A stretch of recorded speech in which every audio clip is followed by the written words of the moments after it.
Vocês falando de tabela, e João que está com a calculadora, o Jonatas pegou a calculadora agora, né?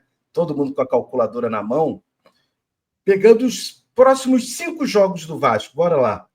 A gente pega o Santos domingo, depois o Juventude, jogo ainda do primeiro turno, né? Vasco essa sequência é matadora, meu amigo. Aí, se não sair daí, fudeu.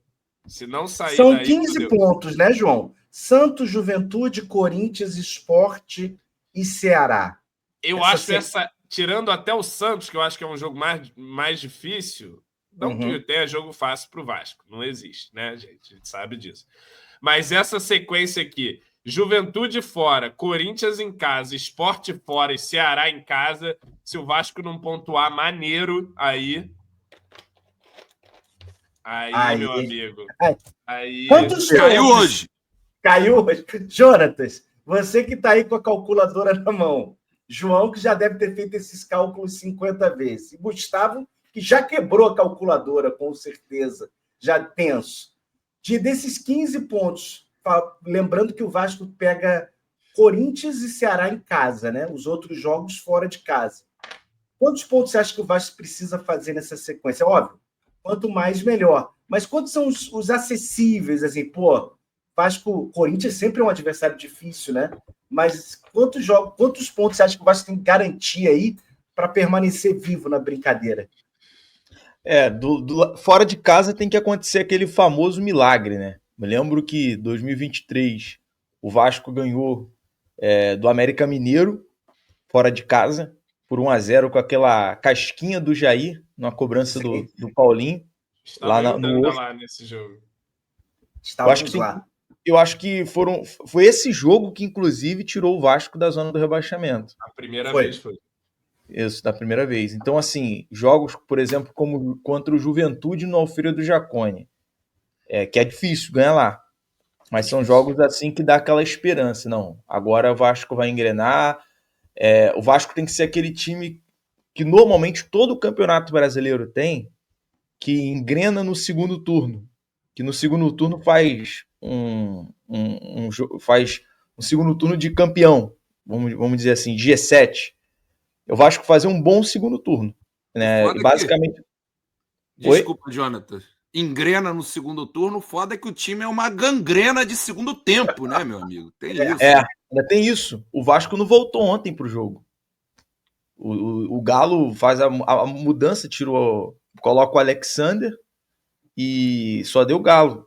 Até o Vasco melhorar, né? Mas contra o Santos, eu assinaria um empate, um pontinho aí, para puxar um pouco o Santos ali de volta e torcer pro Fortaleza perder, pro Vitória. Contra o Juventude ganhar, aí seria 4 pontos.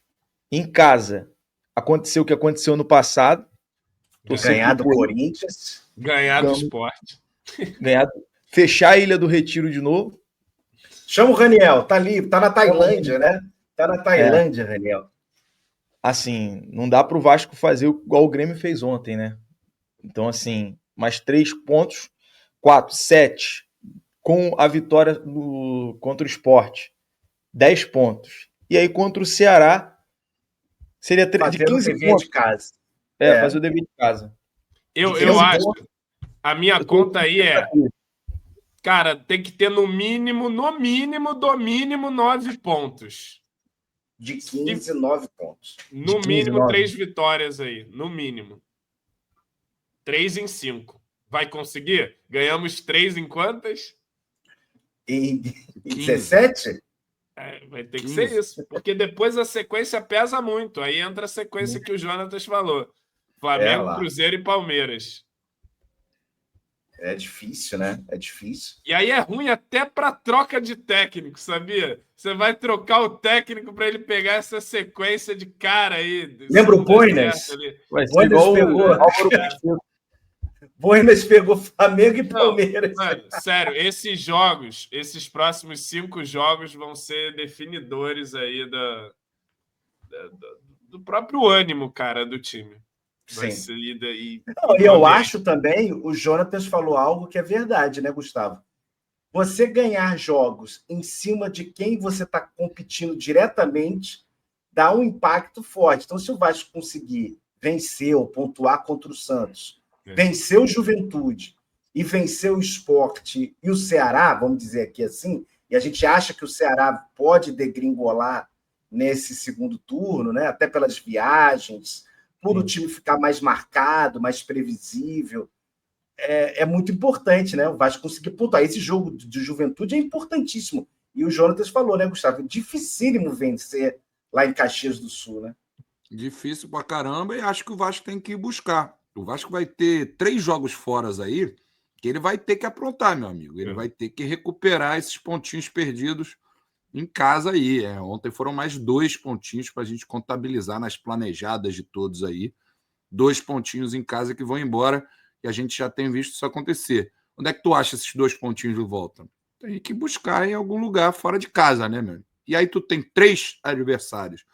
Os 3, no momento delicado, né? Santos ontem teve uma vitória, pô, que bosta de vitória para nós, né? Com o Cruzeiro, que tá pelejando lá no topo da tabela. Aí o Santos vai lá no Mineirão. Mas te falar, sem querer, você já te interrompendo, para mim, o Grêmio é mais adversário que o Santos ainda, sabia? Então. O Grêmio tá numa situação... Mano Menezes, hein? De assim... Fim o de Santos, festa cara, também. A gente conversava ontem, né, cara? O Santos, meu amigo, se o Neymar estiver jogando, tu pode odiar o Neymar aí o quanto quiser e bem-vindo ao clube. Estou nesse clube aí porque a história é antiga. Mas, porra, meu irmão, não tem como. O time muda de fato, assim. Você vê nos melhores momentos. Outro dia, aquele jogo que o Santos fez 3 gols, o Neymar participa dos 3. Não é à toa, né? É muito diferente o camarada. O camarada pode estar de cadeira de rodas, que o Santos muda o patamar quando ele está jogando, né? Acho que o Santos se afunda muito, e aí entra em crise, o presidente não ajuda também, e a confiança vai para os caralho, justamente naquele momento em que o Neymar estava protagonizando, mais uma vez, tão tradicional em sua carreira, fora de campo, né? O cara estava machucado e fazendo merda com o Santos, aí o Santos degringolou. Acho que o time é fraco pra caramba, mas com ele em campo, ele se fortalece demais. Mas ainda assim, cara, porra, é um timinho vagabundo, né, cara? Não, enquanto tiver ali, tá ali, né? Vai estar disputando mas o problema, né? O meu ponto é justamente esse desafio aí, de você buscar esses pontos nesses jogos fora de casa aí. A gente tá falando de Juventude, de Sport, não preciso nem me alongar muito, e desse Santos aí, com ou sem Neymar. É esse Santos aí que a gente vai ter que ir para fazer ponto fora. Se por um lado eu fico com medo danado de se a gente vai conseguir e tal. Acredito até, acho que dá, acho que, porra, vai ter que acontecer uma vitória aí para de repente dar uma destravadinha e tal. Por outro, cara, eu acho que esse time do Vasco, tendo a achar, tá? E não quero me queimar a boca, não, né?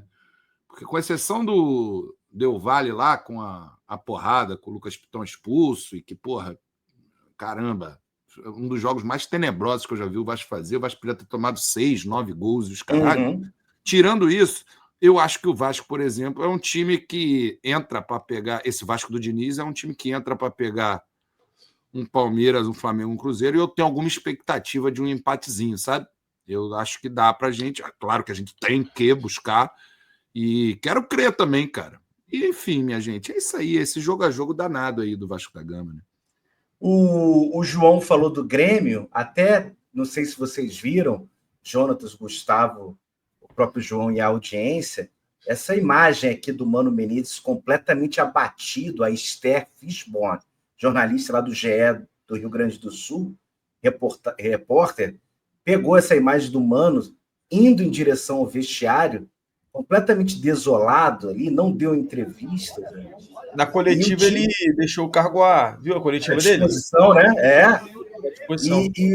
E os jogadores do Grêmio, nenhum parou para dar entrevista. Então, o clima lá, como o João disse, apesar do Grêmio estar na frente, é um clima muito ruim, né? E o Grêmio, dependendo, pode ter o Mano Menezes caindo a qualquer momento, técnico histórico do Grêmio.